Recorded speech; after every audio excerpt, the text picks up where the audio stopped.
यहाँ से हम एक कार्यक्रम प्रारंभ करने जा रहे हैं जिसमें हम दादा के बारे में ही जानेंगे। आज का हमने पूरा दिन दादा को सुना है, दादा को पढ़ा है। सुबह हमने दादा का वक्तव्य सुने थे, विद्वानों के उद्बोधन सुने थे, दोपहर में हमने उनका साहित्य के माध्यम से देखा था। अब रात्रि में हम कुछ विद्वानों के हृदय में दादा को देखने जा रहे हैं कि ये लोग दादा को किस तरीके से देखते हैं। आज हम मैं यहाँ पर ये कहूँगा। अभी जिन कुमार जी, आप सभी लोग आवाज बंद कर दें। जिनके बच्चे मस्ती कर रहे हैं वो बच्चों को टॉफी का बहाना देके चुप करा दें।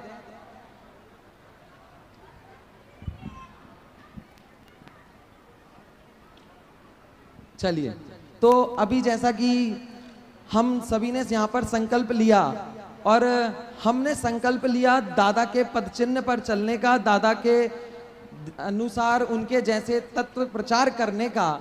हम दादा के शिष्य हैं, यही हमारे लिए सबसे ज्यादा गौरव की बात है। मैं अखिल शास्त्री किसी और परिचय को आज के दिन नहीं चाहता। मैं चाहता हूं कि आज के दिन मेरा परिचय क्या हो कि मैं डॉक्टर हुकुमचंद भारिल का शिष्य हूं। और सिर्फ मैं ही नहीं, जो 100 शास्त्री विद्वान मेरे साथी आज उपस्थित थे, यदि आप उनमें से किसी को पूछोगे तो वे भी आज यही चाहेंगे कि मेरा परिचय ये दिया जाए कि मैं डॉक्टर हुकुमचंद भारिल का शिष्य हूं। बोलो अंकुर, क्या परिचय है तुम्हारा? ये बच्चों की वजह से उसकी आवाज सुनाई नहीं दी। उसने कहा मैं डॉक्टर हुकुमचंद भारिल का शिष्य हूं और इस बात का मुझे गर्व है। और क्यों ना हो, ऐसे गुरु का मिलना भी पुण्य से होता है। हम इतने पुण्यवान तो नहीं कि आध्यात्मिक सत्पुरुष श्री कांजी स्वामी का उद्बोधन सुन सके। हम इतने पुण्यवान तो नहीं थे कि आचार्य कुंद के शिष्य बन सके। हम इतने पुण्यवान तो नहीं थे कि भगवान महावीर की दिव्यवाणी सुन सकें। लेकिन इतना पुण्य तो हमारा था कि जो मूल तत्व ज्ञान भगवान महावीर से प्राप्त हुआ है उसको हमें सुनाने वाले डॉक्टर हुकुमचंद भारिल के हम शिष्य हैं। आप जानते हैं दादा कैसे शिष्य गुरु हैं? गुरु दो प्रकार के होते हैं, एक आकाश धर्मी और एक शिलाधर्मी। दो प्रकार के गुरु होते हैं। जो शिलाधर्मी गुरु होते हैं ना, वो शिला की तरह होते हैं, पत्थर की तरह। जब एक घास पर बहुत दिनों तक एक पत्थर पड़ा रह जाए और कुछ दिनों बाद जब आप उस पत्थर को उठाओगे तो वो घास पीली हो जाती है, कांति रहित हो जाती है और कुछ दिन में सूख जाती है।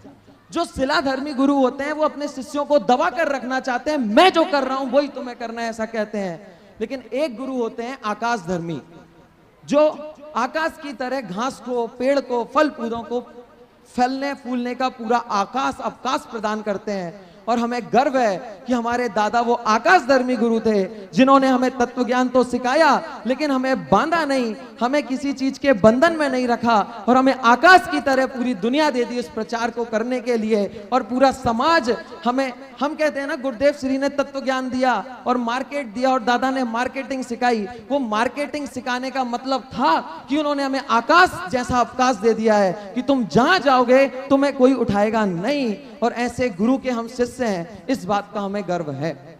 और इसी कारण आज मैं जो बात करने जा रहा हूं आपसे, उसका नाम है दादा की बात शिष्यों के साथ। मैं यहां आपसे जिनकी मुलाकात कराऊंगा, हो सकता है आप उन्हें ख्याति लब्ध विद्वान के रूप में देखते हो, एक कुशल प्रबंधक के रूप में देखते हो, एक प्रवक्ता के रूप में देखते हो, या एक नई पीढ़ी को क्रिएटिव चीज बताने की नजरिए से देखते हो।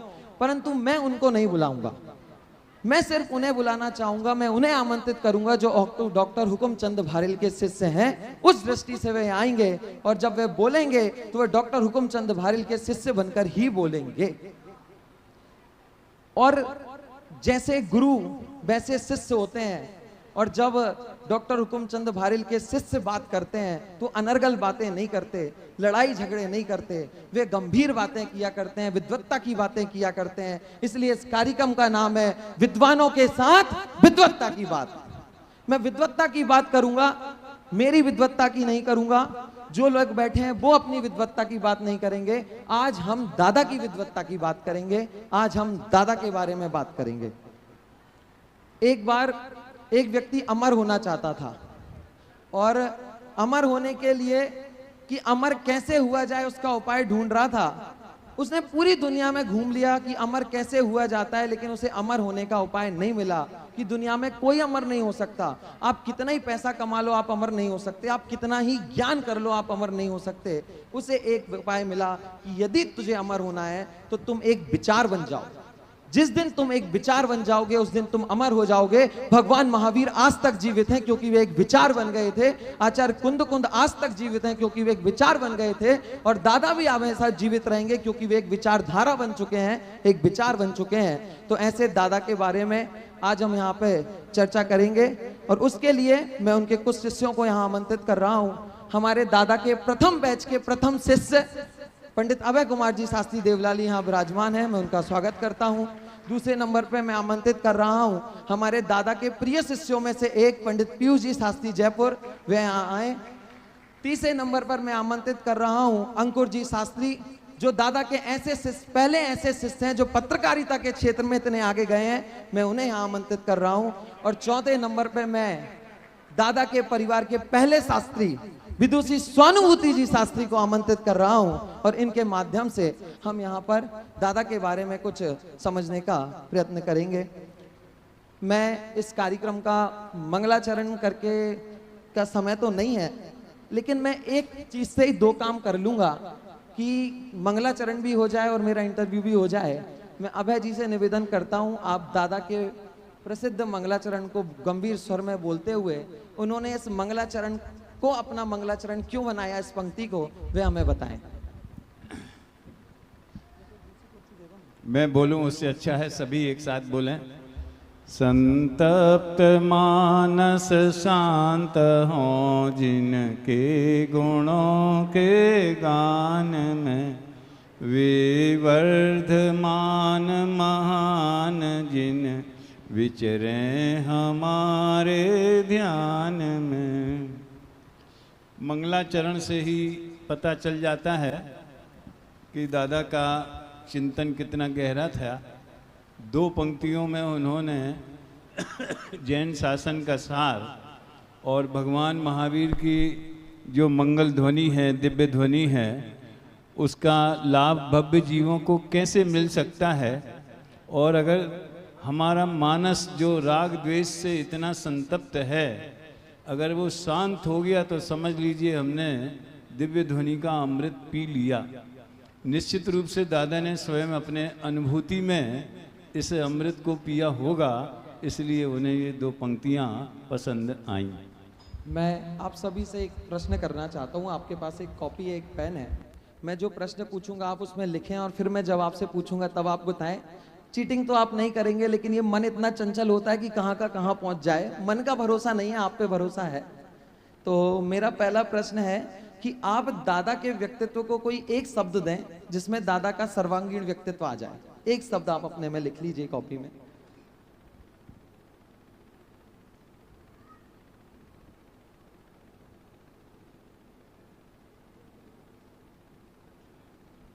अंकुर जी ने लिख लिया है, मैं अंकुर जी से पूछूंगा उन्होंने क्या लिखा है। हेलो। शुरुआत ही तुमने बड़े खतरनाक रैपिड फायर से की है, और पहले तो मेरी भूमिका बदलने के लिए बहुत बहुत धन्यवाद क्योंकि अरसे बाद मैं कोई साक्षात्कार दे रहा हूँ, अन्यथा साक्षात्कार लेता ही रहा हूँ। तो एक शब्द में दादा को कुछ कह देना। दादा तो एक जज्बात हैं, तुम उन्हें अल्फाज में उकेरने की बात कर रहे हो, लेकिन फिर भी कहा है तो कह ही देते हैं। दादा के लिए दादा ही कहना मेरे हिसाब से सबसे उपयुक्त मुझे जान पड़ता है। लेकिन यहाँ दादा कहने का अभिप्राय ये तो नहीं पूछने वाले हो कि क्यों कहना है, मेरे ऊपर है वो। अच्छा, वो भी है।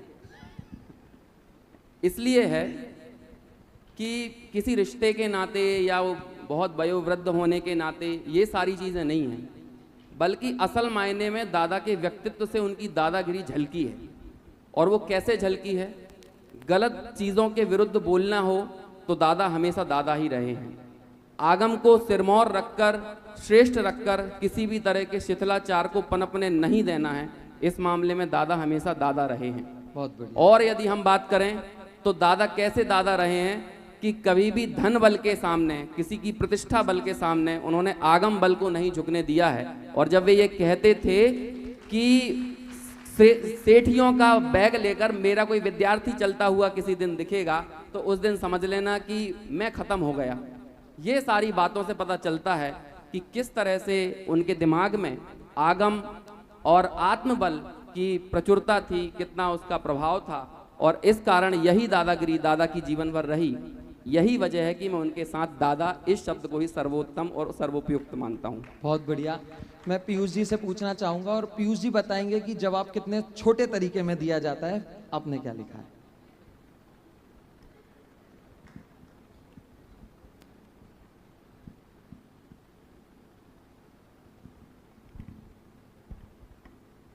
तुम्हें कैसे मालूम हम कम शब्दों में आप छोटा ही कहेंगे? देते हो। जबरदस्त। क्यों? अब इसकी व्याख्या इस समाज में करने की जरूरत नहीं है। दादा हर फील्ड में अपने आप में जबरदस्त थे, माने कोई उनका सेकंड रिप्लिका नहीं थी। वास्तव में तो ऐसी बात है, दादा सेल्फ मेड थे और वो एक उस लेवल तक गए कि जो लेवल उनने खुद डिसाइड किए थे। माने कोई ऐसा नहीं था कि उनने कोई लेवल देखा फिर उसके आगे बढ़े, जो भी जहाँ तक बढ़ते वो लेवल उसके आगे तक बढ़ता गया, इसलिए मैं कहता हूँ जबरदस्त। अभय जी से मैं पूछूंगा।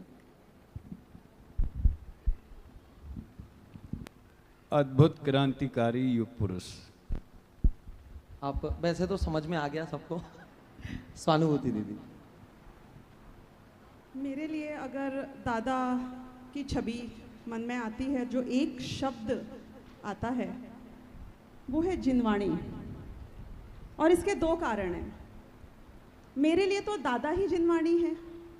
चाहे मैंने बालबोध पढ़ा हो, चाहे वितराग विज्ञान, चाहे मैंने शास्त्री किया, चाहे मैं शिविरों में गई, चाहे मैंने पढ़ाना सीखा, क्योंकि भगवान की वाणी मुझ तक तो ना गुरुदेव के माध्यम से पहुंच पाई थी, क्योंकि तब तक मेरा जन्म नहीं हुआ था, ना वो टोडरमल जी के माध्यम से पहुंच पाती यदि दादा नहीं होते। और आचार्य कुंद आचार्य अमृत चंद्र को समझना और उनको समझने जाऊं ये बताने वाला भी कोई होता ही नहीं।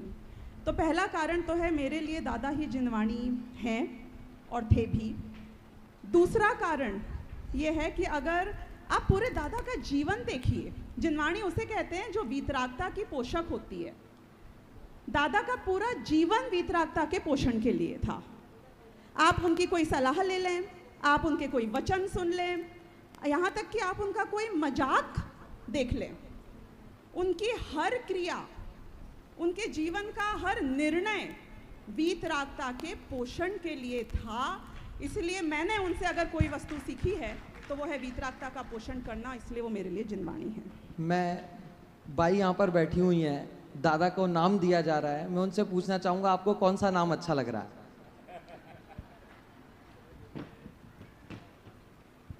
वीतरागता की पोषक ही जिनवाणी कहलाती है, यह है मुक्ति का मार्ग निरंतर हमको जो दिखलाती है। बहुत बढ़िया, बहुत अच्छी तरीके से जवाब दिया, किसी का नाम भी नहीं लिया। मैं कुछ और प्रश्न आपसे करूं, मैं आपकी चीज़ों के प्रश्न आपसे करना चाहूँगा। सबसे पहले पीयूष जी से मैं बात करना चाहूँगा। एक बार की बात है जब दादा का स्मृति विशेषांक निकल रहा था और तब मैंने पीयूष जी को बोला कि भाई साहब आपका सह संपादकीय लिख के दीजिए दादा के बारे में। तब उन्होंने कहा था कि भाई मैं तो दूंगा, वो तुम छापोगे नहीं, इसलिए तुम बता दो तुम्हें क्या छपवाना है, वो लिख दूंगा। मैंने कहा ऐसा क्यों, आप दो तो सही, हम वही छापेंगे। तो बोले मैं तो चाहता हूं कि पूरा पेज खाली छोड़ दो और दादा लिख दो। अब उस बात का मतलब क्या था वो आप बताइए। उस बात का मतलब ये था कि सूर से सूर, तुलसी से तुलसी और दादा से दादा। माने दादा को व्याख्या दी जाए या दादा को शब्द दिया, ऐसा कोई शब्द ही नहीं है। दादा ही अपने आप में वो शब्द है जिससे भी अपने आप में पूरे दिख जाते हैं। माने दादा किस अर्थों में दादा हैं, ये हर व्यक्ति की फ्रीडम है, हर व्यक्ति का अपना सेल्फ डिस्क्रिएशन है।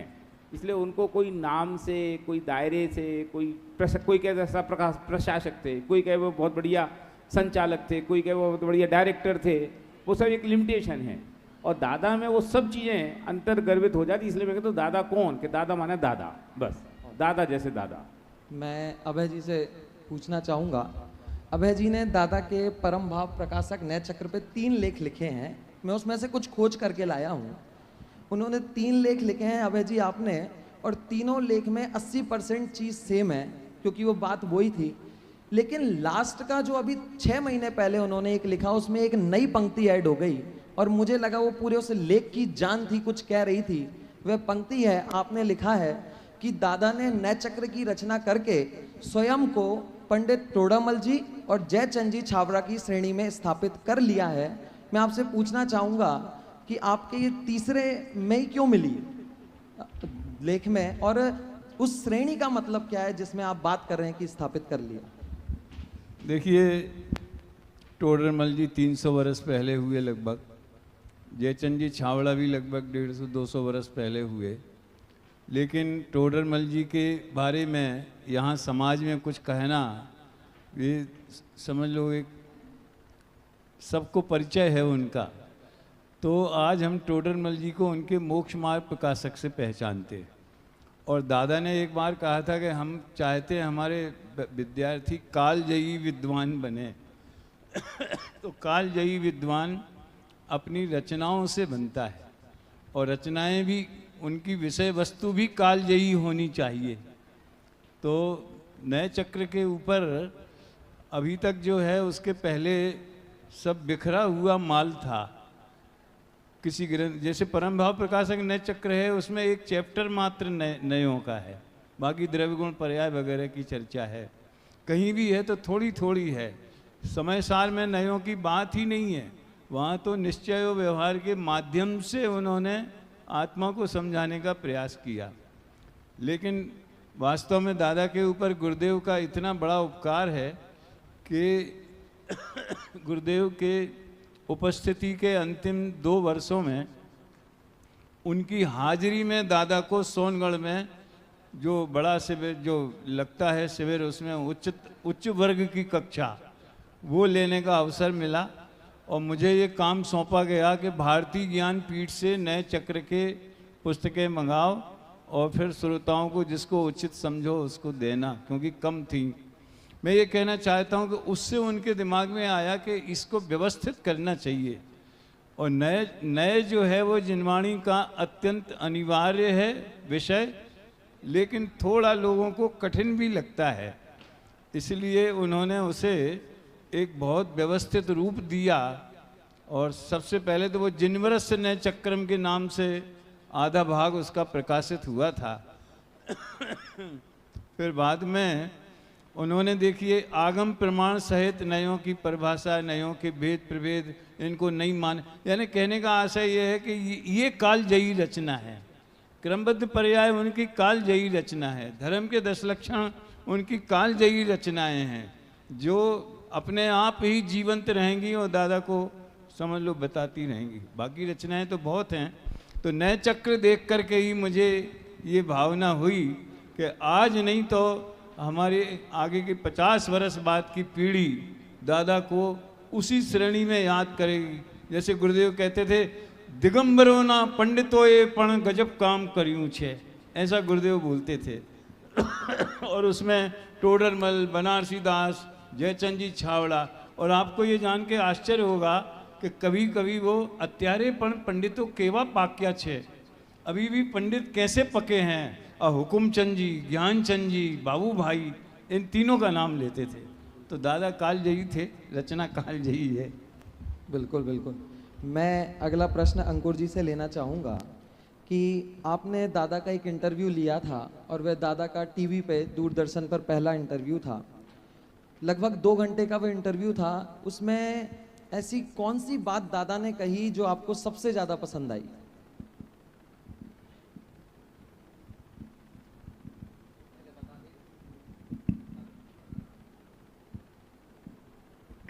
हेलो, पहले बता देते तो सुन के आता एक बार और। बहुत सारी बातें थी, लेकिन जो कुछ थोड़ा बहुत याद आता है। 2 घंटे का नहीं था वो, आधे घंटे का इंटरव्यू था। इतना स्पेस नहीं होता है कि 2 घंटे टीवी पर कोई किसी को सुन पाए।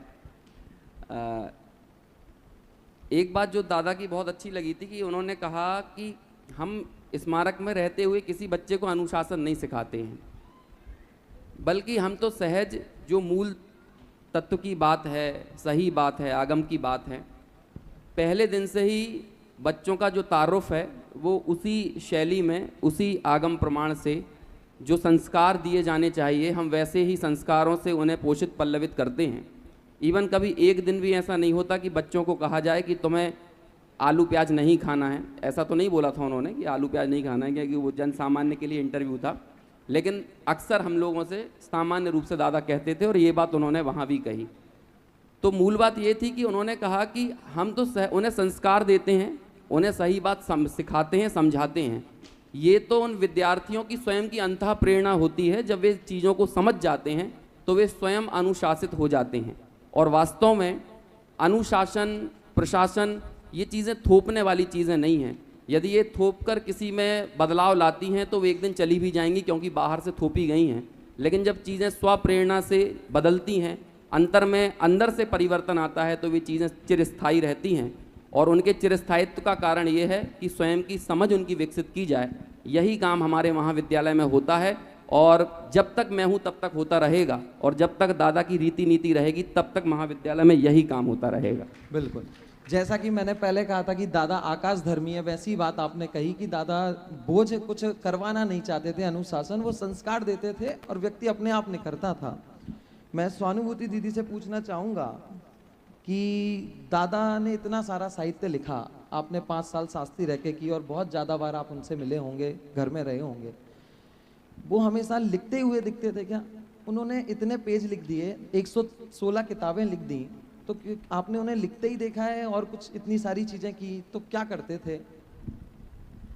दादा एक बहुत बहुआयामी व्यक्तित्व थे। उनके इतना सारा काम कर पाने के पीछे जो मुझे नज़र आया उनके जीवन में, वो था उनका डिसिप्लिन और मल्टीटास्किंग। जब मैं मल्टीटास्किंग कह रही हूँ और डिसिप्लिन कह रही हूँ तो उसका अर्थ ये है कि चाहे कुछ भी हो जाए, चाहे वो विदेश जा रहे हो, चाहे वो शिविरों में जा रहे हो, चाहे वो 10 लक्षण पर्व में जा रहे हो, चाहे घर में पूरा परिवार आके बैठा हो, उन्हें ऑफिस जाना होता था तो ऑफिस जाते थे, वहाँ पे अपने लिखने का कार्य करते थे। यदि हम वहाँ पे धमकते थे उन्हें डिस्टर्ब करने के लिए, तो 2 सेकंड के लिए अपनी पेन यूँ रख के बातें कर लेते थे हमसे, और जैसे ही हम वापस उठते थे वो वापस लिखना शुरू कर देते थे।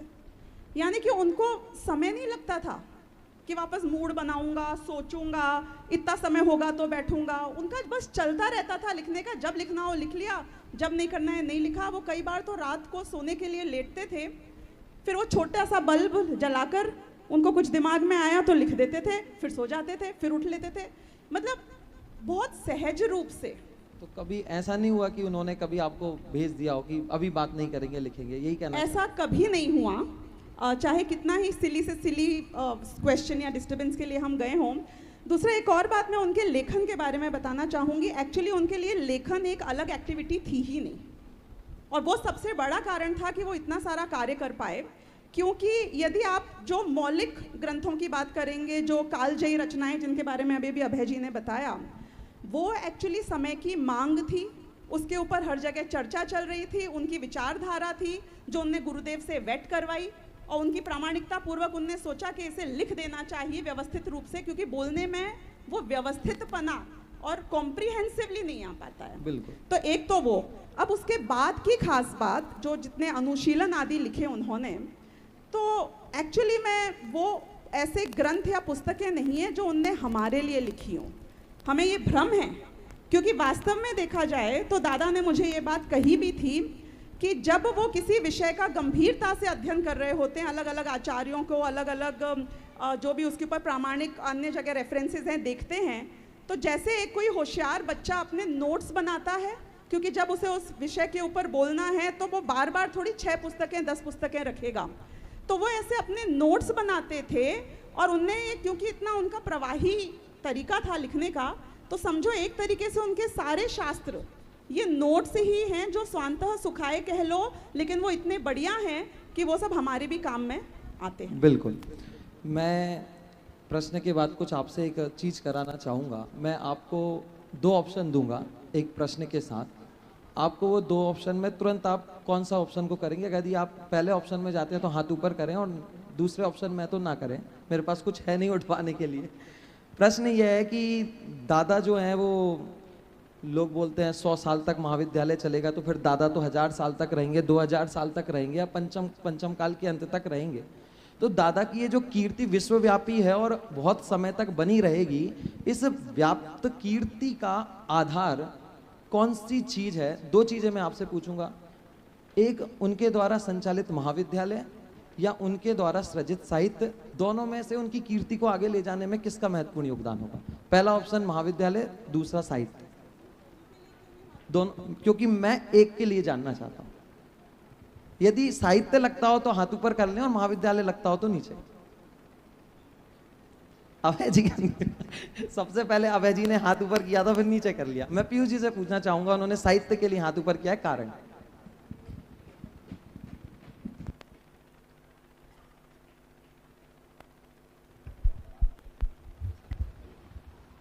देखिए, ऐसा है, महाविद्यालय भी उनकी यश की कीर्ति का स्मारक है और साहित्य भी है, लेकिन महाविद्यालय वाया मीडिया है। वाया मीडिया इसलिए है कि महाविद्यालय के जो विद्यार्थी वे आगे बढ़ेंगे तो भी कदाचित दादा का नाम आगे बढ़ेगा, लेकिन साहित्य तो डायरेक्ट उनकी पैदाइश है, उनकी चीज़ है। नए चक्र रहेगा तो दादा रहेंगे, क्रमबद्ध पर्याय रहेगी तो दादा रहेंगे, अनुशीलन रहेगा तो दादा रहेंगे। तो दादा की डायरेक्ट कीर्ति का स्मारक अगर कोई चीज़ है तो ये है, एक बात। दूसरी बात है कि साहित्य की जो रीच है वो अनलिमिटेड है। जो भी व्यक्ति दर्शन का विद्यार्थी है या होना चाहता है या उसमें रस रखता है, वो उन तक अप्रोच करेगा। विद्यालय तक को हर आदमी अप्रोच करे आवश्यक नहीं है, लेकिन साहित्य तो कहाँ कहाँ जाएगा, कितने लोगों के पास उसकी रीच होगी, हम नहीं जानते।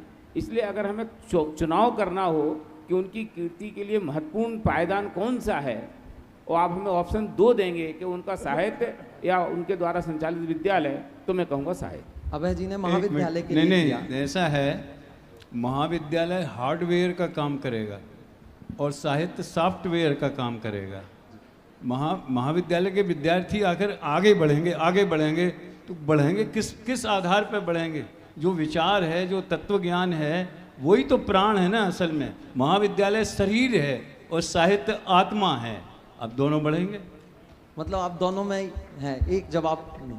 स्वानुभूति दीदी, आपने महाविद्यालय के लिए किया था। हाँ जी, जैसे कि समयसार था दिगंबरों के पास, लेकिन अगर गुरुदेव नहीं पढ़ाते या सिखाते तो वो हमारे लिए बस शास्त्रों में दर्शन की वस्तु ही रहता। तो वास्तव में न धर्मो धार्मिक ही विना, तो जो असली धर्म है वो व्यक्तियों में, व्यक्तियों के मस्तिष्क में, उनकी विचारधारा में, उनकी मान्यता में होता है। तो इसलिए यदि हमारे विद्यार्थी ही नहीं होंगे, कोई उसको पढ़ाने वाला, उसको हाईलाइट करने वाला, उसका सरलीकरण करने वाला, उसके बारे में कहने वाला, तो फिर कोई उन शास्त्रों को पढ़ेगा ही क्यों? लेकिन साहित्य गुरुदेव श्री ने समयसार पहुंचाया, तो समयसार हुआ तभी तो गुरुदेव श्री ने पहुंचाया ना। तो समयसार ज्यादा मुख्य हुआ, क्योंकि समयसार आया और गुरुदेव श्री ने लाए। तो समयसार, आचार्य कुंद कुंद की कीर्ति समयसार से हुई। कुंद कुंदाचार्य से लेकर, षटखंडागम से लेकर अभी तक हमारे पास शास्त्र के रूप में बहुत कुछ उपलब्ध है, लेकिन चलता वही है जो पढ़ाया जाता है। आज अभी रिसेंटली जो पूरे पिछले 3-4 सालों में मनीष जी ने तत्वार्थ सूत्र के ऊपर उसकी इतनी महिमा गाकर व्याख्या की, तो आज हमारा भी मन होता है फिर एक बार पढ़ लेते हैं। यदि उसके बारे में कोई चर्चा नहीं करेगा तो वो पढ़ा रहेगा वहीं पे। निमित्त उपादान की हम इतनी चर्चा करते हैं, हर व्यक्ति बोलता है कि पढ़ो पढ़ो, कहाँ से पढ़ें कि दादा की पुस्तकें पढ़ो। हम क्रमबद्ध पर्याय की चर्चा करते हैं तो लोग पढ़ते हैं, वरना उसके 4 पेज पढ़ के वापस रख देते हैं, कभी देख भी लिया तो। ठीक है, मैं कोई निर्णय नहीं ले रहा, आप बाद में इनको पकड़ के पूछ लीजिएगा आप कौन सा वाला सही है। मैं अगले प्रश्न के लिए जाऊंगा। एक दादा की 3 कालजयी रचना है, अभय जी ने अभी नाम भी बताए थे, नय चक्र, धर्म के 10 लक्षणों, क्रमबद्ध पर्याय। अगर मैं आप चारों से बोलूं कि इसे एक क्रम में दे दीजिए, कालजयी तो तीनों हैं, लेकिन तीनों को यदि क्रम देना होगा तो आप क्या देंगे? आप लिखना चाहें तो लिख लें पहले। अंकुर जी। पहले नंबर पर तो मैं रखूंगा नए चक्र को, फिर रखूंगा धर्म के 10 लक्षण, और उसके बाद रखूंगा क्रमबद्ध पर्याय। पीयूष जी सेम। अभय जी। स्वानुभूति जी। क्रमबद्ध पर्याय, नए चक्र और फिर धर्म के 10 लक्षण। आपका ये अलग का कारण? क्रमबद्ध पर्याय वो बात है जो किसी भी टॉम डिक एंड हैरी, आबाल गोपाल को अगर समझ में आ जाती है उसका जीवन हमेशा के लिए बदल सकता है। कोई एकदम लेमैन हो या कोई बहुत बड़ा विद्वान हो, ये एक ऐसा विषय है जो मोक्ष मार्ग के लिए अनिवार्य है, और ये समझे बिना ना ही आपको अभी पेन किलर होएगा, यानी कि अभी शांति मिलेगी, और ना ही फाइनल मुक्ति मिल पाएगी। नए चक्र बहुत बढ़िया विषय है, बहुत आवश्यक है, लेकिन हर व्यक्ति के लिए नहीं है। उसको एक अलग टाइप का ये बहुत बड़े विद्वानों का काम है, और उसके लिए आपको एक गुरु की आवश्यकता भी लगती है। अपने आप नहीं कर सकते हैं, और अगर विषय वस्तु में रुचि नहीं है तो नयों से क्या करेंगे। और धर्म के 10 लक्षण बहुत बढ़िया कृति है, लेकिन वो इतनी यूनिक नहीं है जितनी यूनिक क्रमबद्ध पर्याय है या नए चक्र है। अभय जी से चाहूँगा कि आप अपने, दीदी ने जो क्रम बताया और आपने बताया था, तो आपका ज़्यादा सही है, इसके लिए आपने जो क्रम बताया वो ज़्यादा कैसे उचित है? देखिए, अपन तो शादवादी हैं भाई, तो पिंकी ने जो कहा है वो पब्लिक में सबसे ज़्यादा ग्राह्य और उपयोगी वो क्रमबद्ध पर्याय है। उस पर तो गुरुदेव ने बहुत दादा को खुलकर आशीर्वाद दिया, क्रमबद्ध पर्याय को भी। मैंने जो बात कही वो जो एक समझ लीजिए दार्शनिक जगत में और उच्च कोटि के साहित्यिक जगत में जो स्टैंडर्ड, जो गंभीरता, जो गहराई, जो गहरे विद्वानों में होती है, तो इसलिए कालजयी रचनाओं के हिसाब से देखा जाए तो नए चक्र पहला है, और पब्लिक के लिए हिसाब से देखा जाए तो क्रमबद्ध पर्याय और धर्म के 10 लक्षण ये दोनों समान कोटि के हैं। आज धर्म के 10 लक्षण इतनी व्याप्त है, भले उसका एक प्रासंगिक है विषय, लेकिन उसमें उसको भी दादा ने कालजयी बना दिया। जिस ढंग, हमने तो बचपन से कभी धर्म के 10 लक्षण की ऐसी व्याख्या सुनी भी नहीं थी, और एक बार जब शेखर जी का शिविर हुआ महाविद्यालय खुलने के पहले, तब दादा ने आर्जव धर्म के बारे में चर्चा की कि अगर मन वचन काय की एकता को ही आर्जव धर्म कहा जाए तो सिद्धों के तो मन वचन काय है नहीं, और निगो दिया। तो मुझे ऐसा लगा कि आर्जव धर्म में ऐसी बातें भी होती हैं क्या। कहने का आशय ये है कि जो लोकप्रियता और लोकोपयोगी की दृष्टि से देखा जाए तो ये 2 रचनाएं पहले नंबर पे हैं। क्रमबद्ध पर्याय तो एक महासिद्धांत है, वो तो सीधे शुद्धात्मा से भेंट करने का अवसर देता है, और धर्म के 10 लक्षण धर्म का मर्म बताता है। लेकिन इस कालजयी के हिसाब से देखा जाए तो मैं नए चक्र को। बहुत बढ़िया। मैं अगला प्रश्न अंकुर जी से लेना चाहूँगा। अंकुर जी ने एक दादा के 82वें जन्म दिवस पर लिखा था एक लेख, और उन्होंने लिखा था कि दादा की उम्र हिंदी में भले ही 82 लिखी जाए, लेकिन उसे पढ़ना अरवी का 28। ये 82 से 28 इतना कम कर देना ज़्यादा अतिशयोक्ति नहीं है? 82वें जन्मदिन पर शायद मैंने एक लेख लिखा था दादा के, आज से 6-7 साल पहले, उसकी शायद आप बात कर रहे हैं। उसका टाइटल मैंने दिया था कि दादा की उम्र लिखी हिंदी में जाए, लेकिन उसे पढ़ना अरबी में चाहिए। 82 उम्र है तो 28 में पढ़ा जाना चाहिए। देखिए, हमारे यहाँ पर उम्र या वृद्धता का पैमाना आयु से नहीं मापा जाता है, क्योंकि खरेखर देखें तो जब 82 साल का कोई व्यक्ति होता है तो उसके बैलेंस में जो बची हुई आयु है वो बड़ी नहीं है, वो तो घटी हुई है, कम आयु है। लेकिन उसका जो चिर यौवन, जो उसका उत्साह है, उसकी तत्व प्रचार के प्रति ललक है, लेखन के प्रति सक्रियता है, और जिनवाणी सुनाने के प्रति, जिनवाणी पढ़ने के प्रति जो एकदम जैसा उत्साह मैं समझता हूँ कि शायद दादा को सोनगढ़ में रहते हुए कभी आता होगा, अपने विद्यालय काल में जैसा आता होगा, कुछ वैसा ही उत्साह उन्हें जिनवाणी पढ़ने में, जिनवाणी सुनाने में, पढ़ाने में, लेखन में, ये सारी जो सक्रियता और जो उत्साह जो देखने को मिलता था, ये सब चीज़ें उन्हें 82 वर्ष का तो कतई साबित नहीं करती थी, बल्कि उन्हें 28 साल का ही साबित करती थी। और जब वे 88 के थे, 87 के थे, तब भी दादा का ये चिर यौवन विद्यमान रहा। और आज भी जब दादा के फोटो को देखते हैं तो वे चिर युवा ही नजर आते हैं। कई बार हमारे चेहरों पर बुढ़ापा नजर आ जाता है। मैं इसी के साथ एक चीज़ आपको बताना चाहूँगा। दादा 28 वर्ष के हैं। कभी कोई शिविर में किसी का प्रवचन रखा हो और कोई विद्वान थोड़े समय पहले प्रवचन के लिए कोई स्वास्थ्य अनुकूल ना हो और मना कर दे, तो दूसरा विद्वान देखते थे, फिर लोगों को फ़ोन लगाते थे, तो कोई बोलता था नहीं अभी नहीं, अभी नहीं, कल करेंगे, नहीं करेंगे। तो दादा वहाँ बैठे रहते थे और बोलते थे कि तुम सबको फ़ोन लगा दो, कोई हो जाए तो ठीक, नहीं हो तो मेरे पास आ जाना, मेरे को 5 मिनट पहले बता दोगे तो भी मैं तुम्हारे साथ चलूंगा। तो 5 मिनट पहले भी वो कुर्ता पजामा पहन के प्रवचन करने पहुंच जाते थे। ये 28 साल के होने का उनका प्रमाण है कि कोई 28 साल का व्यक्ति जैसे जो काम बोलो इधर से तुरंत उधर जाता है, ऐसे वो प्रवचन के लिए चले जाते थे। मैं एक प्रश्न पीयूष जी आपसे पूछूंगा। आपने एक लेख में लिखा था कि बहुत दादा ने पूरे जीवन में बहुत उतार चढ़ाव देखे और बहुत सारी परिस्थितियां उसमें बदली, लेकिन दादा कभी नहीं बदले, दादा वो ही रहे। लेकिन दादा खुद ही ये कहते थे कि भाई मैं समय के साथ अप टू डेट रहा हूँ, मैं हर समय बदलता रहा हूँ, मैं समय के साथ चला हूँ। तो आपका नहीं बदलना और दादा के बदलने में कैसे संबंध रखते हैं? दोनों बातें सही हैं। दादा नहीं बदले अपने सिद्धांतों को लेकर, दादा नहीं बदले अपने विचारों को लेकर, दादा नहीं बदले अपने निर्णय को लेकर, और दादा बदले व्यवस्थाओं को लेकर, दादा बदले परिवर्तनों को लेकर, दादा बदले युग की आधुनिक क्रांतियों को लेकर के। और दादा जैसा मोल्ड होने वाला व्यक्ति कोई नहीं था। माने जब जो चीज़ आई, जब जो कोई नई व्यवस्था आई, दादा उसको कितनी उत्सुकता के साथ और कितनी तेज़ी के साथ एक्सेप्ट करते थे, ये उनसे दूसरा कोई नहीं जान सकता। और नहीं बदलने की जब आता है तो ब्रह्मा जी भी नीचे आ जाएं तो वे कहें महावीर भगवान भी अगर ये कहेंगे तो अभी मैं ना मानूं। वे ऐसे नहीं बदलने वाले भी थे, तो सिद्धांतों को लेकर के वे उतने ही ना बदलने वाले थे, दृढ़ थे। और इसमें एक बात और मैं कहता हूँ कि हमें लगता है कि दादा धीरे धीरे प्रौढ़ हुए, नहीं। दादा की आप पहली रचना देखो और दादा की अंतिम रचना देखो, लगभग 20 सूत्र आपको लगातार मिलेंगे। ये बात मैं इस बात से कहना चाहिए कि सप्त शतक आप उनको देखिए उठा के, और उनका भरत का अंतर्द्वंद देखिए, ये लगभग लास्ट की रचना है। और शुरुआत की जो समझ लो सत्य की खोज की रचना है, अथवा और भी प्राइमरी कोई रचना देखो, तो जो बातें सत्य की खोज में उन्होंने कही हैं, लगभग वही बातें आगे उनकी हर साहित्य में फ्लो हुई हैं।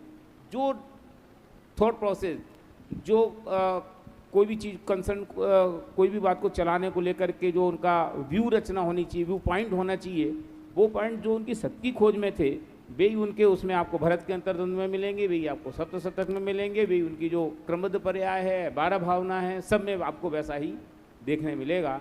इसलिए दादा बदले भी और नहीं भी बदले। उन्हें तो लिखा भी था, बदल के नहीं बदलना, बदल के नित बदल के न बदलना, और बदल करके ना बदलना, ये वस्तु का स्वभाव है।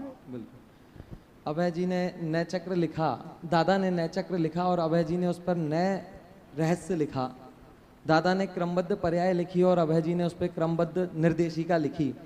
अभय जी, जब आप ये सब लिख के दादा के पास विमोचन कराने जाते होंगे कि दादा मैंने नए रहस्य और क्रमबद्ध पर्याय निर्देशिका लिखी, तो दादा का कैसा रिएक्शन रहता था? क्या कहते थे कि उन्हीं की किताब की आपने ऊपर लिख दी, तो क्या रिएक्शन रहता था, क्या बात होती होगी? दादा शांत भाव से आशीर्वाद देते थे। मैं उनको पहले बता देता था कम नए चक्र के बारे में कि मैं इसमें ये काम करने वाला हूँ। और आप लोगों की जानकारी के लिए भी कहता हूँ, नए चक्र में दादा ने हर बात के लिए आगम प्रमाण दिए। आगम प्रमाण के ढेर हैं उसमें, और कुछ ऐसी मार्मिक बातें हैं जिन पर मुझे और अधिक स्पष्टीकरण करने की आवश्यकता महसूस हुई।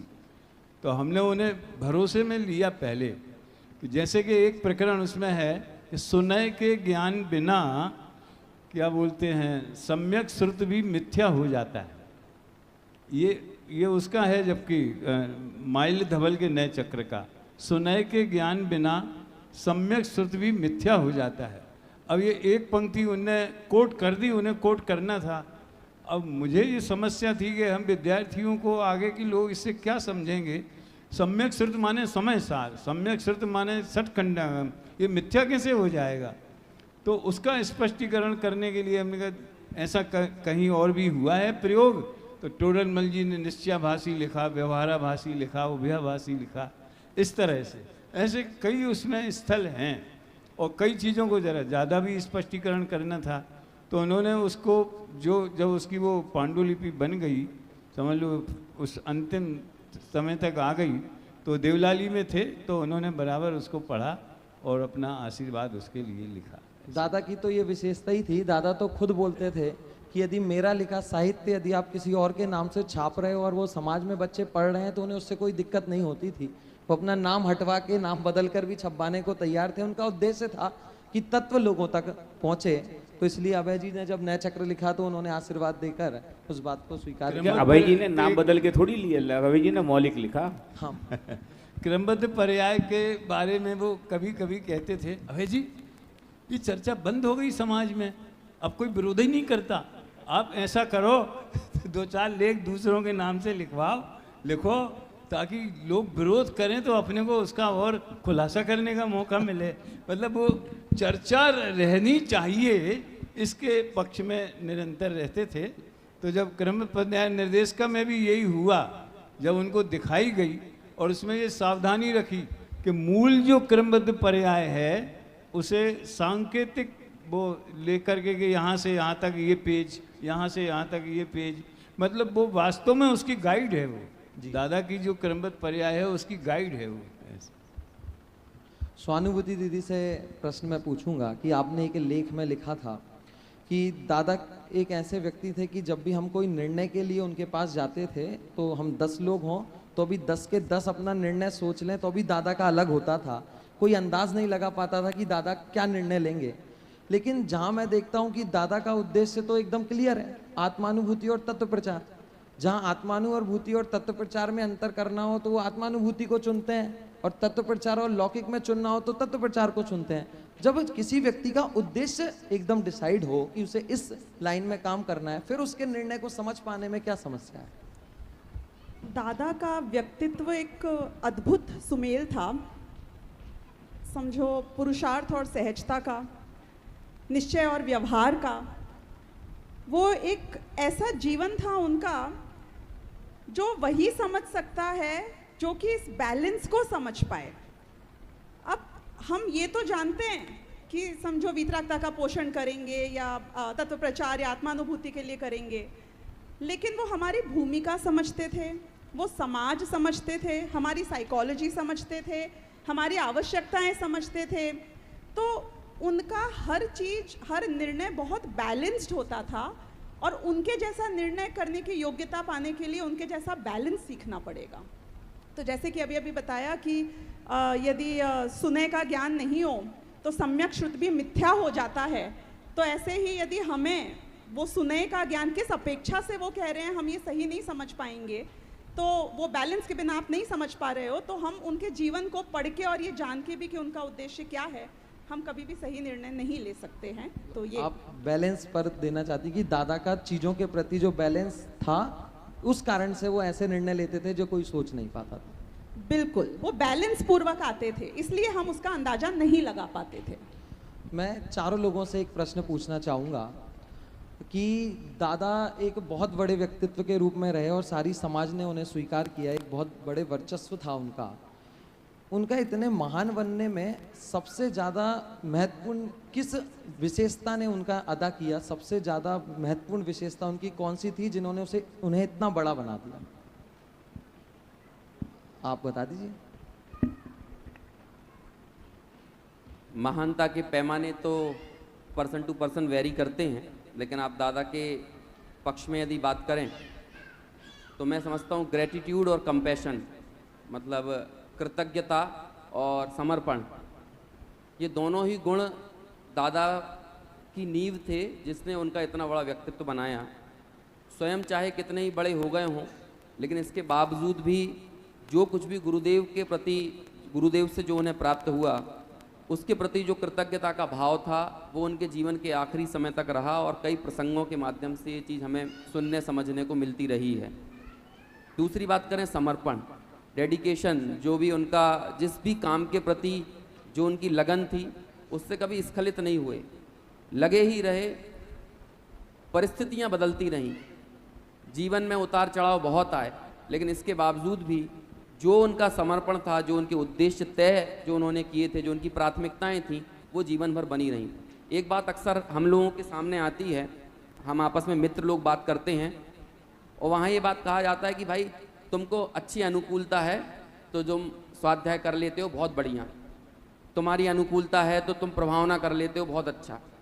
मैं यहाँ पर लोगों से कितना कह पाऊँ नहीं कह पाऊँ, लेकिन मैं दादा को देखकर ये बात ज़रूर कह सकता हूँ कि तत्व प्रचार अनुकूलता पर नहीं, स्वाध्याय अनुकूलता पर नहीं, बल्कि प्राथमिकताओं के जरिए तय होना चाहिए। बिल्कुल। हम यदि स्वाध्याय नहीं कर पा रहे हैं, इसमें अनुकूलता या प्रतिकूलता का कोई दोष नहीं है, हमारी प्राथमिकताएं बदली हुई हैं, हमारी प्राथमिकताएं उस संबंधी नहीं है, इस कारण शायद हम स्वाध्याय या प्रभावना के मार्ग से दूर होते हैं। ये चीज़ भी यदि कहीं से प्रेरणा बनकर मेरे जीवन में सामने आती है तो वो दादा का ही जीवन है, तो इसलिए इसे मैं इन दो गुणों को बहुत अहम मानता पीयूष हूँ। जी से पूछ। इसे मैं कह सकता हूँ घुलनशीलता, अथवा अंग्रेजी में कहता हूँ एक्सेप्टेंस। दादा प्रसिद्ध हुए, दादा बड़े बने, इसमें उनकी जो घुलनशीलता थी ना, जैसे पानी है जिस बर्तन में जिस आकार में जाए, इसका मतलब ये कोई ऐसे नहीं थे कि गंगा गए गंगादास और जमुना गए, ऐसा नहीं, पर वो हर वर्ग के साथ, हर स्ट्रीम के साथ, हर एटमॉस्फेयर के साथ, हर विचार के साथ घुलनशील थे, एक्सेप्टेंस हो जाती थी। दादा कभी किसी बात को लेकर रिजिट नहीं हुए। जैसे मैं कहता हूँ उन्हें श्वेतांबरों के साथ प्रवचन करने जाना है तो उन्हें कोई एतराज़ नहीं है, उन्हें कोई अन्य समाज के साथ भी बुला रहा है तो उन्हें ये बंधन नहीं करने हम वहाँ तो नहीं जाएंगे। ये अलग बात है कि वे बात वही कहेंगे जो उन्हें पसंद है, लेकिन उन्हें ऐसा नहीं कि मैं उस दरवाजे जाऊँगा और इस दरवाजे नहीं जाऊँगा। और दादा आप जीवन भर ये बात कहते रहे, मुझे कोई प्रवचन के लिए कोई भी बुलाएगा तो मैं उसके पास जाऊँगा। और यही नेचर है, अथवा यही उनकी समझ लो चरित्र की खूबसूरती है, जिसने उनको महान माना। क्योंकि विद्वान तो बहुत होते हैं, प्रभावशाली भी बहुत होते हैं, लेकिन वे किसी न किसी दायरे में बंध जाते हैं। वो उनमें एकदम क्या बोलना चाहिए, कड़कनेस है, एग्रोनेस आ जाती है कि वे उससे दायरे से हटके नहीं देखना चाहते। जैसे मान लो मैं कहता हूँ कार्यक्रम हो रहा है, अब लोकल समाज की डिमांड्स अलग प्रकार की हैं, तो दादा उसमें कभी हटाकर ही इस बात पे नहीं हुए कि साहब ये करना कि नहीं करना। वो मोल्ड रहे, अमुक चीज़ों के लिए तो कड़क रहे कि क्या होना क्या नहीं होना, पर्टिकुलर चीज़ों के लिए वो बहुत स्पष्ट हैं, बाकी सब चीज़ों के लिए उन्हें कोई बंधन नहीं कि आप कैसे बना रहे हो, कैसे कर रहे हो, कैसे क्या कर रहे हो। यही कारण रहा कि दादा अंत तक डिमांड में बने रहे, इसलिए दादा सब लोगों तक पहुंच पाए। जैसा कि दादा ने लिखा है कि वह समाज को तोड़ना नहीं चाहते थे और धर्म को छोड़ना नहीं चाहते थे, तो वो दोनों चीज़ें उन्होंने चलाई कि समाज को जोड़े भी रखा और धर्म को छोड़ा भी नहीं। तो समाज को जोड़ने रखने के लिए जो उन्होंने सॉफ्टनेस थी, लचीलापन था, वो आप कहना चाहते हैं। अभय जी आपको क्या लगता है? देखिए, व्यक्तित्व की विशेषताएं और रीति नीति वो तो व्यक्ति के साथ ही रहती हैं और कालांतर में विलीन हो जाती। जरा ध्यान से आप इस बात को समझने की कोशिश करें कि अब जैसे हमारी पीढ़ी है, हमने दादा को देखा है, आप सब ने देखा है, तो हम याद रखेंगे, हमसे विद्यार्थी सुनेंगे, ज़्यादा लंबे समय तक ये चीज़ें याद नहीं रखी जाएंगी। लेकिन दादा के प्रवचन अगर आप सुनेंगे तो उसमें सबसे बड़ी चीज़ जो उन्हें महान बनाती है कि जो चीज़ उन्हें गलत लगी उसको डंके की चोट पे गलत ही कहते रहे। चाहे उसके लिए यहाँ कोई ऐसा उदाहरण देना प्रासंगिक नहीं है, जो उनके प्रवचन सुनते हैं वे समझते होंगे।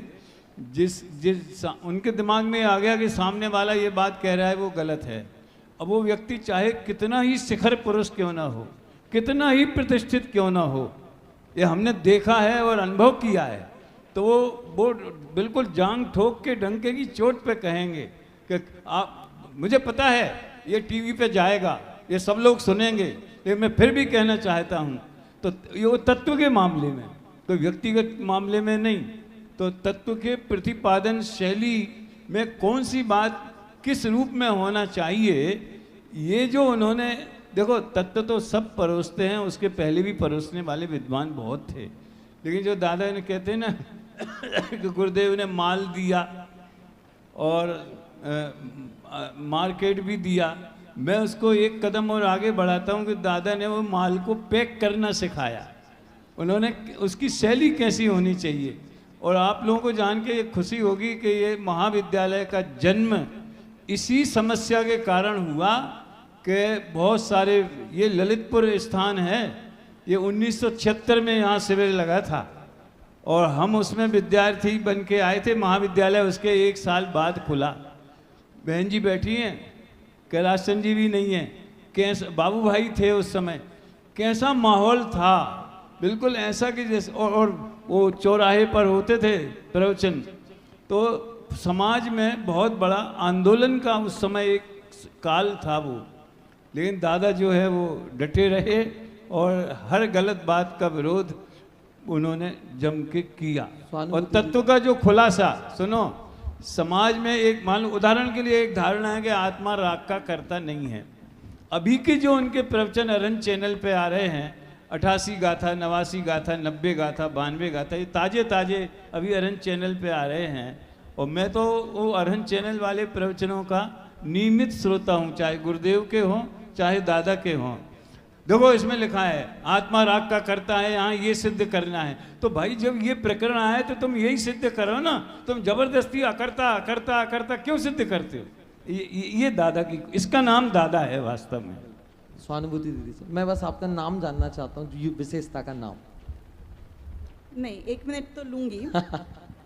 जब बात दिल से निकलती है तो दिल तक पहुंचती है।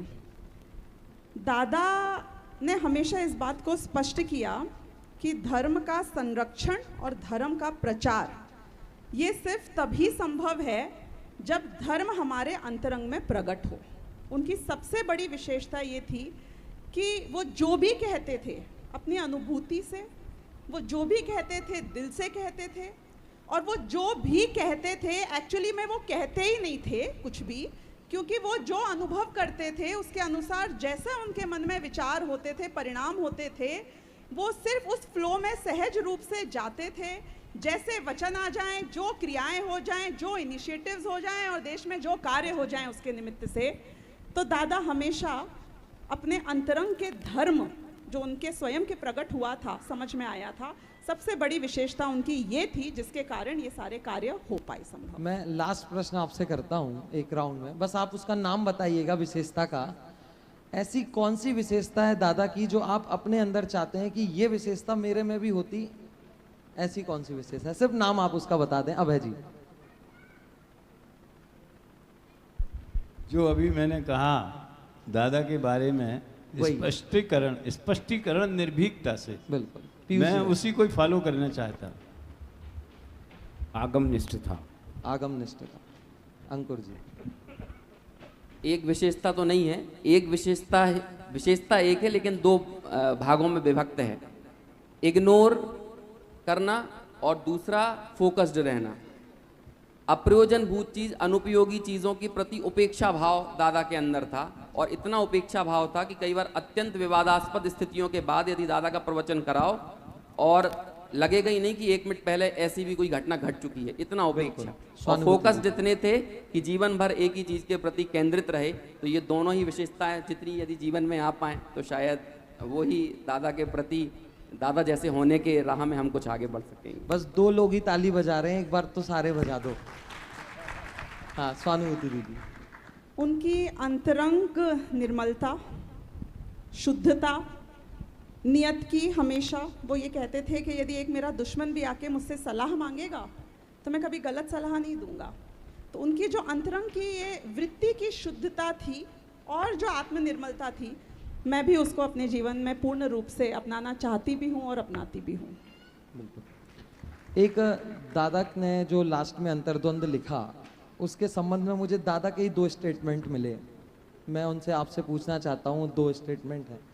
दादा ने भरत का अंतर्द्वंद लिखा तो वे 40 साल से कहते आ रहे थे मुझे भरत का अंतर्द्वंद लिखना है, भरत का अंतर्द्वंद लिखना है। क्यों लिखना है? क्योंकि मुझे ये बताना है कि एक चतुर्थ गुणस्थान वर्ती की अंतरंग और बहिरंग दशा में कितना अंतर हो सकता है, इसलिए मुझे लिखना है। ये उनका कारण वो कहते थे। लेकिन एक अभी 2000 अरहम फेस्ट 2017 में, शायद नहीं 19 में, जब अरहम फेस्ट में उनसे यही प्रश्न किसी ने पूछा तो दादा ने कहा कि जो भरत का अंतर्द्वंद लिखा है इसका लक्ष्य बड़े दादा रहे हैं। वे भारत में भरत और बाहुबली की कथा नहीं है, हुकुमचंद और रत्नचंद की कथा है। तो ये दोनों में आप समन्वय कैसे करेंगे कि किस कारण से लिखा है उन्होंने? दोनों ही दादा के स्टेटमेंट। पीयूष जी। ऐसा दोनों बातें सही हैं भाई। एक्चुअली कहानी तो भरत बाहुबली की है और उसको वो अपने एंगल से देखना चाहते थे, क्योंकि उसकी आगम की रेखाएं क्या हैं वो उन्हें इष्ट नहीं थी। अथवा उसको जिस ढंग से प्रोपोगेट किया जाता था वो उन्हें पसंद नहीं था, तो वो उसको एक नया सिरा या नया आयाम देना चाहते थे। वो भरत बाहुबली को अपनी आंखों से देखना चाहते थे। और चूंकि वो छोटे दादा बड़े दादा की कहानी इसलिए है क्योंकि उन्होंने उसको जिया वैसे है। छोटे दादा और बड़े दादा का जीवन उन्होंने जैसा जिया वैसे भी भरत बाहुबली को देखना चाहते थे। समाज में उसे उल्टा देखा जाता था, इसलिए वे कहते हैं भरत बाहुबली की कहानी हुकुमचंद रतनचंद जैसी है, जैसी दुनिया जानती वैसी नहीं। अभय जी कुछ कहना चाहते हैं? देखिए, जैसा दादा प्रवचनों में पहले कहते थे कि मैं ऐसा एक उपन्यास लिखना चाहता हूँ, वो विषय वस्तु कुछ अलग थी। वो ये थी कि चौथे गुण स्थान वाले के परिणाम लेशिया के हिसाब से देखे जाएं, विषय कसाय के हिसाब से, तो किस लेवल तक जा सकते हैं, और उज्ज्वलता के हिसाब से देखे जाएं तो किस लेवल तक जा सकते हैं। वो ये बात कहा करते थे। एक दो बार मैंने उनसे सभा में भी कहा कि दादा आप इसकी शुरुआत तो कर दो कम से कम। लेकिन जब भरत का अंतर्द्वंद आया तो लगता है लिखते लिखते फिर उनके दिमाग में हुकुमचंद रतनचंद ज़्यादा बैठ गए और ये भी एक उन्होंने हमारे अपनी पीढ़ी को, अपन लोगों को एक मार्गदर्शन दिया कि प्रथमान योग को चलती धारा के चश्मे से ही देखना ये कोई विद्वता और बुद्धिमानी नहीं है। आप उसमें मौलिक चिंतन आप दे सकते हैं। उसके दो नमूने हैं, एक आप कुछ भी कहो में जो उनकी कहानियां हैं, और दूसरे ये भरत का अंतर्द्वंद। इसी तरह जो उनका समझ लीजिए पश्चाताप है, वो भी इसी शैली में है कि राम ने क्या सोचा। वो हमारी प्रज्ञा को तो कई छंद उसके याद भी हैं कि स्वजन को दंड देने से नहीं होता है न्याय, इस तरह का। और जो वैराग्य है उसमें जो चलती धारा है बिल्कुल। और प्रवचनों में तो उन्होंने कई बार कहा कि ये भोजन बनाने के लिए पशु इकट्ठे किए हैं, ये हमने बचपन से सुना है, लेकिन उन्होंने बड़ी कठोरता से इसका निषेध किया। ऐसा हो ही नहीं सकता। और फिर जो असली बात क्या थी वो प्रवचनों में भी बताते थे। और राजुल का चित्रण कैसा है, फिर उनके पिता के माध्यम से वो कहलवाया जो वास्तव में राजुल को सोचना चाहिए था। ये मौलिक चिंतन जो है, मतलब एक बात मैं कहना चाहता हूँ। अभी जो संकल्प का हो रहा था उसमें टोडरमल व्यक्तित्व कर्तृत्व की बात आई। मैं चाहता हूँ, हमारे साथी बड़े प्रतिभाशाली हैं और किसी ने तत्वाद सूत्र के ऊपर तो बहुत कठिन कठिन प्रश्नोत्तर बना करके वो प्रश्नावली निकाली है। तो टोडरमल व्यक्तित्व कर्तृत्व का भी ऐसा ही प्रचार किया जाए, उसकी भी प्रश्नावली बनाई जाए। उसमें टोडरमल जी के बारे में जो लिखा मानो दादा ने उसको जिया होवे, फीलिंग की हो। कौन सी बात? कि प्रतिभाओं का लीक पर चलना कठिन है। ऐसी प्रतिभाएं बहुत होती हैं जो लीक पर तो चलें लेकिन भटक जाती हैं। टोडरमल जी ऐसी प्रतिभा के धनी थे कि जो लीक पे चले लेकिन भटके नहीं। इसके जीवंत प्रमाण टोडरमल जी थे। उनके मोक्षवान प्रकाशक में कई बातें ऐसी हैं और दादा भी थे। मैंने 5 मिनट लिए हैं, यदि आप लोग एक एक मिनट में एक एक जवाब दे दें तो मैं एक राउंड और कर लेता हूँ। कर लूँ? मुझे इसके ऊपर कुछ कहना आपको है इस, point हाँ पर। जी बोलिए। हाँ। दादा की एक बहुत बड़ी खासियत थी, उन्हें मानो मनोपर्याय ज्ञान था। समझना किस अपेक्षा से कह रही हूँ। वो सामने वाले के मन में बैठकर समझ सकते थे कि वो किस तरीके से सोच रहा है। तो जब उन्होंने ये बात तो खैर हमेशा से कहते ही आए हैं, जैसा कि आपने बताया कि मुझे चतुर्थ गुणस्थान वर्ती की अंतरंग और बहिरंग वृत्ति में जो जो पॉसिबिलिटीज़ हैं उसके ऊपर कुछ लिखना है, और मैं तब लिखूंगा जब समझो मैं समाधि रूप से ही जी रहा हूँगा, यानी मरने के लिए हर वक्त तैयार रहूँगा।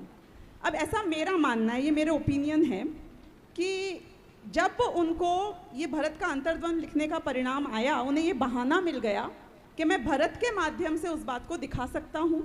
अब जब वो उस पात्र में बैठे, अपने आप को उस रूप से महसूस किया, तो ऑब्वियसली अब एक भाई के रूप में तो उनके जो भाई थे उनको ही महसूस करेंगे और उनको देखने लग गए।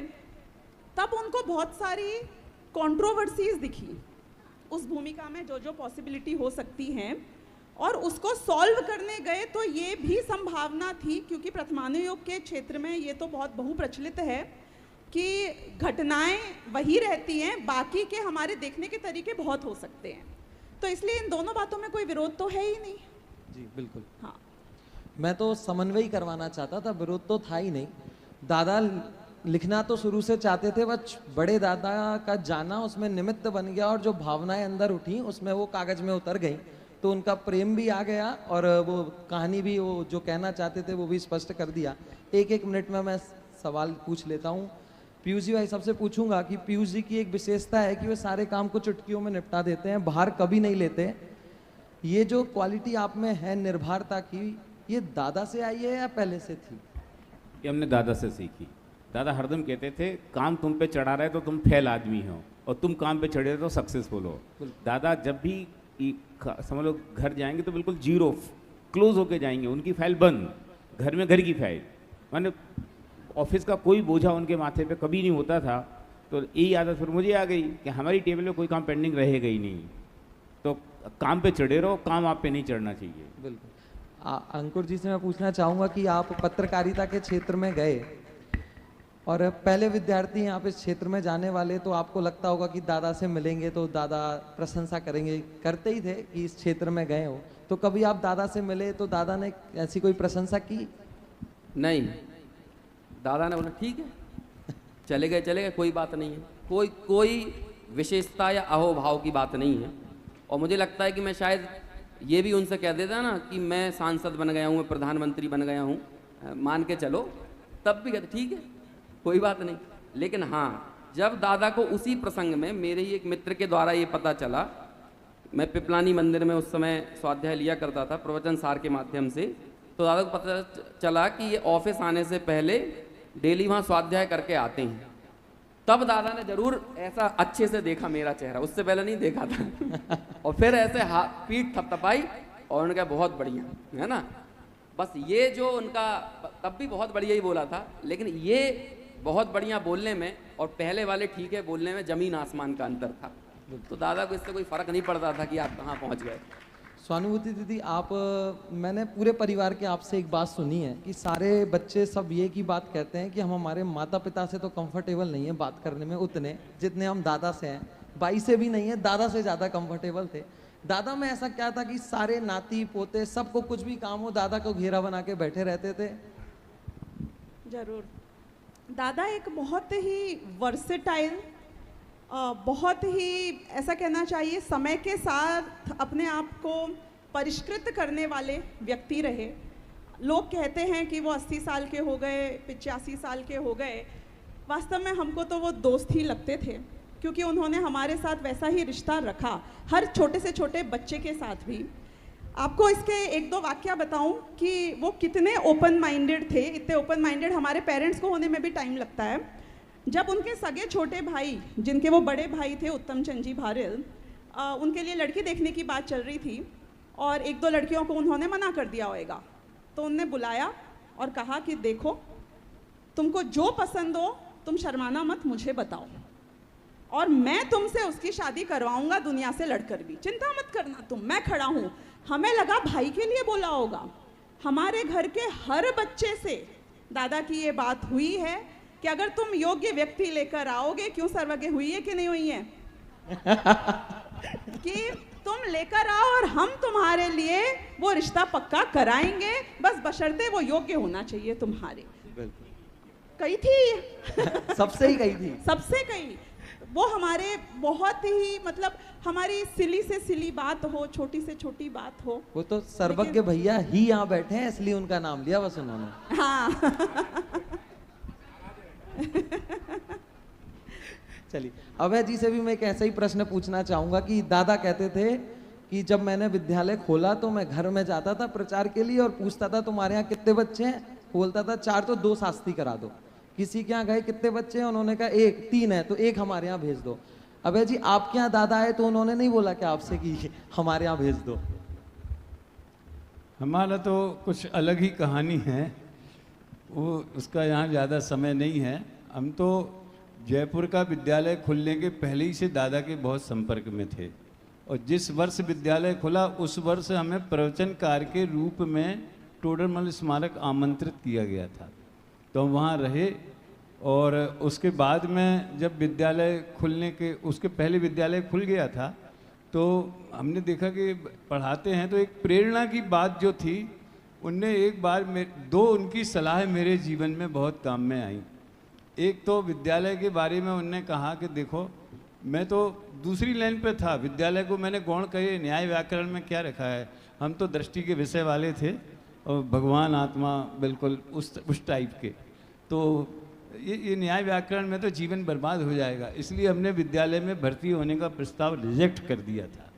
पाटनी जी ने रखा था हमारे सामने, बाबू भाई ने रखा था, लेकिन जब विद्यार्थियों को दादा को पढ़ाते हुए देखा और कुछ वैसे विषय आए थे, हमने कहा यार हम तो न जाने कहाँ इधर उधर रहेंगे, हमारे साथ वाले जो हैं बड़े विद्वान बन जाएंगे, लेकिन अब कह नहीं सकते थे कुछ भी, शर्म के मारे कि भाई हमने ही मना कर दिया था।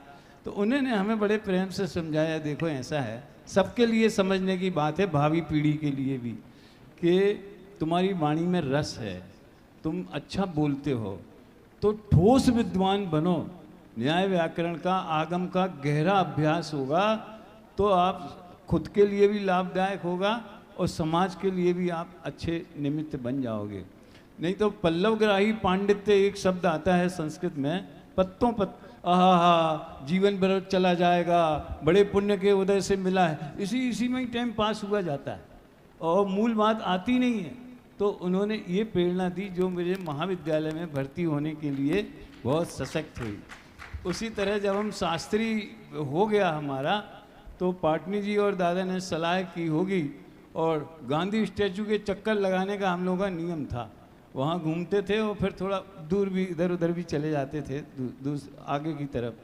तो उन दोनों ने हमसे कहा, संस्था ने ये निर्णय किया है अगर तुम यहाँ रहना चाहो तो हम तुम्हें यहाँ रखने में इंटरेस्टेड हैं, शादी करना कि नहीं करना ये निर्णय तुम्हारे हाथ में है, इसमें हमें कोई हस्तक्षेप ज़्यादा नहीं करना है, लेकिन करना तो अपने बराबरी के लेवल पे करना, बहुत हाई लेवल पे नहीं करना चाहिए। मैं आपसे एक और प्रश्न लेके ख़त्म करूंगा। मैं व्यक्तिगत तौर पे ये प्रश्न का उत्तर जानना चाहता हूँ, आप मुझे बस वो विशेषता बता दीजिए। आपने गुरुदेव श्री को भी बहुत नज़दीकी से देखा है और आपने दादा को भी बहुत नज़दीकी से देखा है। गुरुदेव श्री और दादा में आपको ऐसी क्या समानता दिखती है जो दोनों में थी, वो विशेषता या कोई बात जो दोनों में आपको समान लगती है? वो समानता वास्तव में देखा जाए दोनों के अंतर की धारा में थी। गुरुदेव भी समय सार के ही दीवाने थे, अध्यात्म में रसिक थे, और दादा को जो गुरुदेव से ही तो मिला ना समय सार और क्रमबद्ध पर्याय, तो वही उनकी खुराक बन गई। तो जो गुरुदेव को जो प्रिय था वो दादा को प्रिय था, ये उनकी बड़ी समानता अपन कह सकते हैं। बाकी व्यक्तित्व जो था, गुरुदेव संत पुरुष थे और दादा तो विद्वान थे, उस हिसाब से दोनों को देखा जाता है। बिल्कुल। मैं ये ख़त्म करता हूँ, बस एक प्रश्न चारों से पूछ रहा हूँ कि आप चारों ही अपने अपने क्षेत्र में बहुत आगे गए हैं, आप अपने इस व्यक्तित्व के निर्माण में दादा को कितना % योगदान मानते हैं? आप अपनी कॉपी में लिख दें कि आप कितना %, आप जो हैं उसमें दादा का कितना % योगदान है? स्वानुभूति दीदी। प्रतिशत बताएं, कारण नहीं बताएं। नहीं, प्रतिशत अकेले बताना है, बताना नहीं है, मैं बता दूंगा लोगों को आपने क्या लिखा है, आप तो बस लिख दो। 100% ही है। 100%। आपका? परसेंट में क्या बांटे भाई, है ना। गुणात्मक चीज़ों का मूल्यांकन गणनात्मक तरीके से नहीं होता है ना। तो जो गुणात्मक प्रभाव पड़ा है वो उसे क्या प्रतिशत में बांटना जो है ना, उसकी तौहीन होगी। मतलब जो दादा 100% से भी ज्यादा है, आप ये कहना चाह रहे हैं? पीयूष जी, यही आपका, आपने क्या लिखा था? 100? नहीं, अभय जी। देखिए, मुझे जो अध्यात्म का परिचय और रस लगा वो गुरुदेव से लगा, और उसको आगम के और न्याय व्याकरण के संदर्भ में और पुष्ट करना और ये वक्तव्य कला वगैरह का, वो 100% दादा का है। बिल्कुल। तो इस तरीके से हमने दादा से संबंधित बहुत सारी चर्चाएं यहाँ पर की, उन पर दादा का कैसा प्रभाव पड़ा हमारे विद्वानों पर, उन्होंने दादा से क्या क्या सीखा, और बहुत सारी चीज़ें हमने यहाँ पे दादा के संदर्भ में देखी। इस प्रकार हमारा ये कार्यक्रम रहा, आप सभी लोग यहाँ पर उपस्थित रहे, विद्वानों ने जवाब दिए, उसके लिए मैं उनका बहुत बहुत आभार व्यक्त करता हूँ। और अंकुर जी शास्त्री ने एक बहुत बढ़िया कविता दादा पर बहुत पहले लिखी थी। मैं अंतिम में उस पंक्ति के साथ हमारी इस सभा को समाप्त करूंगा और उनसे निवेदन करूंगा वे पंक्ति यहाँ से बोलें। देखिए, एक दो कविताएं काफ़ी दादा के ऊपर लिखी गई, प्रचलित रहीं। एक कविता को मैं दादा के साथ ही समझ लो उसकी भी समाधि हो गई, और उसकी पंक्तियां कुछ ये थी, ये वो मेघ हैं जो ज्ञान की वर्षा सदा करते, ये बरसें तो नहा लेना, ये बादल जाने वाले हैं। जिस दिन दादा गए वो कविता भी चली गई, और आज उसकी मैं समाधि पर मैंने इस कविता पर भी फूल चढ़ा दिए हैं। दूसरी एक कविता जो दादा के हीरक जयंती वर्ष में एक कवि सम्मेलन आयोजित किया था अध्यात्म प्रकाश जी भाई साहब ने, तो उसकी बहुत सारी पंक्तियां थी, लेकिन 4-6 पंक्तियां मुझे इसलिए याद रह गई क्योंकि अगले दिन अभय जी भाई साहब ने उसे फिर से मेरे से पढ़वाया और कहा था कुछ समंत भद्राचार्य के आचार में दादा के गुण बताए हैं। वही कुछ 4-6 पंक्तियां हैं। तुम इसलिए महान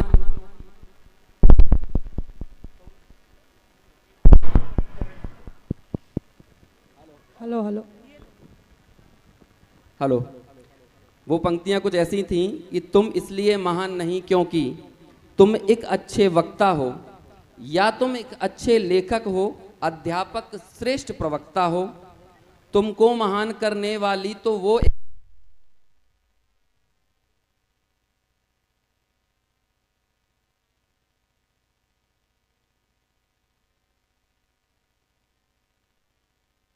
सहजता आग हेलो